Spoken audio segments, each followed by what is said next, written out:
শীতের রাত্রে গরম গরম কালো জিরে ছড়ানো পরোটার সাথে ফুলকপির এই গরম গরম রেসিপি খেতে কিন্তু দুর্দান্ত লাগে। নমস্কার বন্ধুরা, হেসেল বনলকিতে আপনাদের সকলকে স্বাগত। আজকের রেসিপি উইন্টার স্পেশাল ফুলকপির সাথে কালো জিরে ছড়ানো পরোটা। একঘেয়েমি রুটি তরকারি না বানিয়ে খুব সামান্য উপকরণে এইরকম রেস্টুরেন্ট স্টাইল ডিশ খুব সহজে বাড়িতে আপনারা মাঝে মধ্যেই বানিয়ে নিতে পারেন। তাই আসুন বন্ধুরা, প্লিজ ভিডিওটিকে কেউ স্কিপ করবেন না, আপনারা সম্পূর্ণ রেসিপিটি দেখুন আর এইরকম ডিশ সহজেই বানিয়ে নিন। প্রথমে পরোটা বানানোর জন্য ময়দাটা মেখে রাখতে হবে। তা আমি এখানে নিচ্ছি 2 কাপ পরিমাণ ময়দা আর নিচ্ছি হাফ কাপ আটা। আপনারা শুধু ময়দা বানাতে পারেন। আমি এখানে হাফ কাপ আটা নিলাম, দিয়ে দিচ্ছি পরিমাণ মতো লবণ, 1 চামচ চিনি আর দিচ্ছি 1 চামচ সাদা তেল আর হাফ চামচ বেকিং সোডা, দিয়ে দিচ্ছি 4 টেবিল চামচ দই। এখন এটা খুব ভালোভাবে মিশিয়ে নিতে হবে। খুব ভালোভাবে মিশিয়ে নিলাম। এখন এটা জল দিয়ে মাখবো। জলটা একসঙ্গে না দিয়ে অল্প অল্প করে জল দিয়ে ময়দাটা মেখে নিতে হবে। এখানে জলটা আমি হালকা গরম করে নিয়েছি, খুব গরম নয়, মানে হাতে সহ্য করতে পারে সেই রকম কুসুম কুসুম গরম করে নিয়েছি। আর সেই জল দিয়ে ময়দাটা মেখে নিচ্ছি। একটা সফট ডো তৈরি হবে। এখানে দেখেই বোঝা যাচ্ছে ময়দাটা কতটা নরম করে মাখছি। এটা কিন্তু মাখতে মাখতেই ঠিক হয়ে যাবে। এখন যদিও হাতে লাগছে, একটু সময় নিয়ে মাখলে এটা আর হাতে লাগবে না, একটা মসৃণ ডো তৈরি হয়ে যাবে। মোটামুটি 5 থেকে 6 মিনিট ধরে ময়দাটা খুব ভালোভাবে মেখে নিতে হবে। ময়দাটা আমি খুব ভালোভাবে মেখে নিলাম। আঙুল দিয়ে বসালে দেখুন এইভাবে আঙুলটা বসে যাচ্ছে, আবার ময়দাটা উঠে যাচ্ছে। এরকম নরম করে মাখতে হবে। আর জল 1 কাপ নিয়েছিলাম, 4 টেবিল চামচ মতো থেকে গেল। এখন এটা ঢাকা দিয়ে আধ ঘন্টার জন্য রেস্টে রাখবো। ততক্ষণে ফুলকপির তরকারিটা করে নেব। ফুলকপিটা কেটে ধুয়ে নিয়েছি। দেখুন বন্ধুরা, একদম ছোট্ট ছোট করে ফুলকপিটা কেটেছি।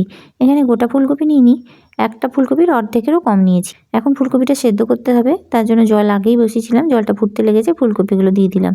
ফুলকপিগুলো জলের মধ্যে ভালোভাবে ডুবিয়ে দিলাম। বেশিক্ষণ সেদ্ধ করতে হবে না, 2 মিনিট সেদ্ধ করে নিলেই হবে। 2 মিনিটে হালকা সেদ্ধ করে নিয়ে ফুলকপির জলটা ছেঁকে নিচ্ছি আর ফুলকপিটা ঠান্ডা করতে দিচ্ছি। ততক্ষণে একটা ব্যাটার গুলে নিতে হবে। একটা বাটিতে 1 চামচ কর্নফ্লাওয়ার আর 1 চামচ ময়দা দিলাম। তো ময়দাটা কম মনে হলো, তাই আরও হাফ চামচ ময়দা, হাফ চামচ কর্নফ্লাওয়ার দিয়ে দিলাম। এখন এর মধ্যে দিচ্ছি পরিমাণ মতো লবণ আর সামান্য হলুদ, দিয়ে দিচ্ছি লঙ্কা গুঁড়ো আর সামান্য জিরে গুঁড়ো, ধনে গুঁড়ো মেশানো আছে দিয়ে দিলাম। আর দিচ্ছি অল্প একটু গ্রেট করা আদা আর 3-4টে রসুন গ্রেট করে নিয়েছি, সেটা এর মধ্যে দিয়ে দিচ্ছি। আর হাফ চামচ মতো সোয়া সসটা দিলে কিন্তু টেস্টটা খুবই ভালো হবে, তাই সোয়া সসটা অবশ্যই দেবেন। এখন জল দিয়ে ব্যাটারটা গুলে নিতে হবে। ব্যাটারটা যাতে খুব পাতলা না হয়, তাই অল্প অল্প করে জল দিয়ে ব্যাটারটা আস্তে আস্তে গুলে নিতে হবে।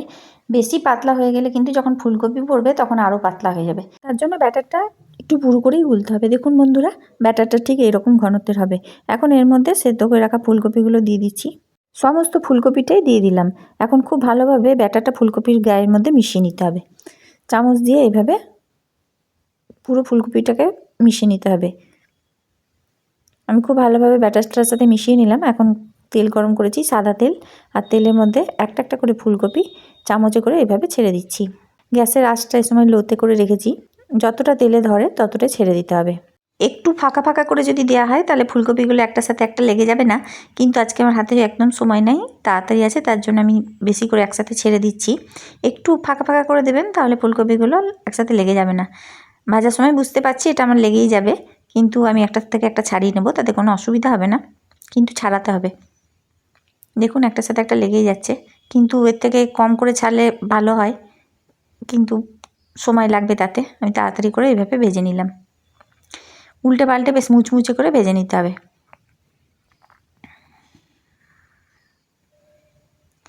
এক শাক ভাজা হয়ে গেল, আরও কিছুটা আছে, সেটাও আমি এইগুলো তুলে নেওয়ার পর ছেড়ে দেবো। তো দেখুন বন্ধুরা, এগুলো আমি তুলে নিলাম। আবার এই তেলেই বাকি যেগুলো আছে সেগুলো ছেড়ে দিচ্ছি। মোটামুটি 2 ছাঁকে সমস্ত ফুলকপি ভাজা হয়ে যাবে।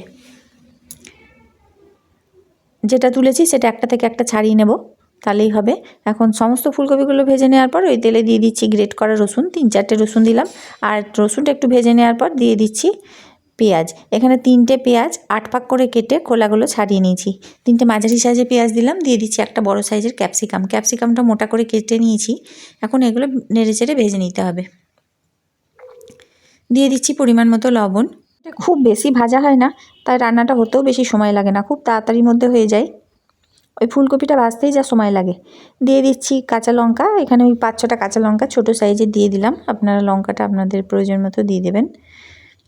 এখন নেড়ে চেড়ে ভেজে নিচ্ছি, খুব বেশি নরম করতে হবে না, একটু হালকা নরম হবে সেরকম ভাজতে হবে। ভাজা হয়ে গেল, এখন দিয়ে দিচ্ছি টমেটো সস 4 চামচ মতো দিলাম, হাফ চামচ দিচ্ছি চিলি সস, আর হাফ চামচ দিচ্ছি সোয়া সস, আর হাফ চামচ নিচ্ছি কর্নফ্লাওয়ার। এই কর্নফ্লাওয়ার একটা বাটিতে জল দিয়ে গুলে নেব, খুব ভালোভাবে গুলে নিতে হবে যাতে কোনো গোটা পেকে না থাকে। এখন সসের সাথে পেঁয়াজ ক্যাপসিকাম খুব ভালোভাবে মিশিয়ে নিলাম, তারপর যে কর্নফ্লাওয়ারটা গুলে রেখেছিলাম সেটা এর মধ্যে দিয়ে দিতে হবে। তার আগে খুব ভালোভাবে মিশিয়ে নিতে হবে সসের সাথে।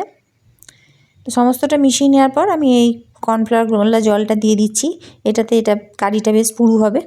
যখন ফুটতে শুরু করবে তখন দিয়ে দিচ্ছি স্বাদ মতো চিনি, আপনারা এটা স্কিপও করতে পারেন আপনাদের যদি চিনি খেতে ভালো না লাগে। ফুটতে শুরু করার পর এই ফুলকপি ভাজাগুলো দিয়ে দিলাম, নেড়ে চেড়ে নিলাম। এখন 2 মিনিট মতো লো ফ্লেমে ঢাকা দিয়ে রাখলে এটা তৈরি হয়ে যাবে। তো দেখুন বন্ধুরা, 2 মিনিট আমি ঢাকা দিয়ে রেখেছিলাম, এখন ঢাকনাটা খুলে দেখাই। এখন চিলি ফুলকপি বা চিলি গোবি বা ফুলকপির মাঞ্চুরিয়ান যাই বলবেন, এটা এখন তৈরি হয়ে গেল। এখন পরোটাটা করে নিতে হবে, তার জন্য ময়দাটা খুলে আরেকবার ময়দাটাকে মেখে নিতে হবে। যদি সম্ভব হয় আপনারা 2-3 ঘন্টা রাখবেন, তাহলে এটা আরও নরম হবে। আমার হাতে সময় নাই বলে আমি আধ ঘন্টা রেখেছিলাম। আধ ঘন্টা পর আমি ময়দাটা আরেকবার মেখে নিচ্ছি। এবার ময়দাটা থেকে লেচি কেটে নিতে হবে। তো একটু বড় সাইজ করে লেচিগুলো কাটতে হবে, একটা একটা করে সমস্ত লেচিগুলো কেটে নেব। দেখুন সাইজটা দেখিয়ে দিই, ঠিক একটু মোটা সাইজ করে লেচিগুলো কেটে নিতে হবে। আর সমস্ত লেচিগুলো কাটা হয়ে গেল, এবার লেচিগুলোকে পাকিয়ে নেব। এবার এক একটা করে লেচি বেলে নিতে হবে, শুকনো ময়দা দিয়ে লেচিগুলো বেলতে হবে। ময়দাতে ভালোভাবে মাখিয়ে নিয়ে আমি রুটির মতো ছোট ছোট করে বেলে নিচ্ছি, রুটি থেকে ছোট সাইজ করে বেলে নিচ্ছি।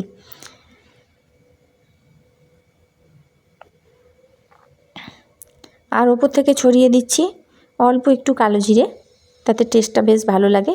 আর দিয়ে দিচ্ছি অল্প একটু ধনেপাতা কুচি। ধনেপাতা কালো জিরেটা যাতে উঠে না যায় তার জন্য বেলনা দিয়ে আরেকবার বেলে নিতে হবে। রেসিপিটা যদি আপনাদের ভালো লাগে তো প্লিজ লাইক শেয়ার কমেন্ট করবেন। আর যে সকল নতুন বন্ধুরা রেসিপিটা দেখছেন তাদের যদি ভালো লেগে থাকে তো প্লিজ চ্যানেলটিকে একটু সাবস্ক্রাইব করবেন, তার সাথে পাশে থাকা বেল আইকন অবশ্যই প্রেস করবেন যাতে আমার নতুন নতুন ভিডিও আপনাদের মোবাইলে আগে পৌঁছায়।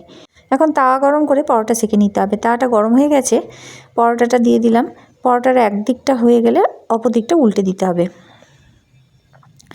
একদিকটা সেকার পর অপর দিকটা উল্টে দিতে হবে। খুন্তি দিয়ে ওপর থেকে একটু করে চিপে দিতে হবে, তাহলে পরোটাগুলো ভিতর অবধি ভালোভাবে সেকা যাবে। শীতের রাতে এরকম গরম গরম কালো জিরে ছড়ানো পরোটার সাথে এই ফুলকপির রেসিপি কিন্তু খেতে দুর্দান্ত লাগে।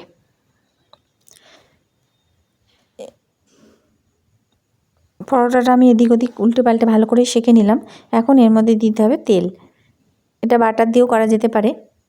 আমি এখানে বাদাম তেল দিয়ে পরোটাগুলো ভেজে নিচ্ছি, খুবই সামান্য তেল দিলাম, 1/4 চামচ মতো তেল দিয়ে পরোটাটা আরেকবার এদিক ওদিক করে সেঁকে নিচ্ছি। প্রত্যেকটা পরোটা এইভাবেই সেঁকতে হবে, একটু করে চিপে চিপে সেঁকে নিতে হবে। পরোটাটা উল্টে পাল্টে ভালো করে ভেজে নিলাম। এই পরোটাটা আমার ভাজা হয়ে গেল, কতটা লোভনীয় লাগছে দেখুন। এই পরোটাটা তুলে নিয়ে আরেকটা পরোটা ছেড়ে দিলাম, একইভাবে এই পরোটাগুলো ভেজে নেব আর একেবারে গরম গরম পরিবেশন করব। ঠান্ডার দিনে এমন গরম গরম খাবার এতটাই ভালো লাগে যে একবার খেলে বারবার খেতে ইচ্ছে করবে। সমস্ত রেসিপিটি দেখার জন্য হেসেল বনলক্ষ্মীর তরফ থেকে অসংখ্য ধন্যবাদ।